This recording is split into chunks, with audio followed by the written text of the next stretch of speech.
These two hotels are part of a plan to relieve the state's stretched hospital system. This is where COVID patients nearing the end of their hospital stay can be transferred to complete their treatment.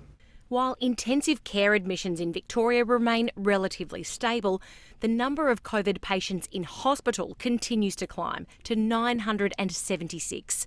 At the same time, about 5,800 healthcare workers can't look after them because they either have COVID or are isolating. The sheer weight of numbers that we are seeing right across the country puts pressure on our hospital system. The hotels in Melbourne's northern suburbs and in the city will start taking patients with lower level needs from Monday. They might have drugs, they might have dressings, and they might have drain tubes still inside you if they've had surgery. The patients will be looked after by staff who already care for COVID patients in their homes.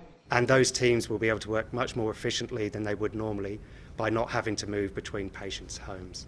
The two hotels have been assessed for ventilation and have air purifiers in every room. And I would hope that there is proper processes in place to ensure that ventilation is in place so that a spread of infection doesn't occur like we've seen in the past. Health services across the state are coming up with their own ways of keeping COVID patients safe at home rather than in the hospital.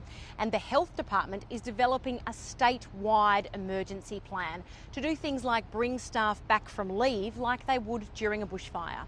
Authorities say vaccines are keeping people out of intensive care. Half of the people in ICU come from 6% of the population, those who are unvaccinated. About 21% of Victorian adults have now had a third dose of a vaccine, and that rate is growing by about 1 percentage point every day.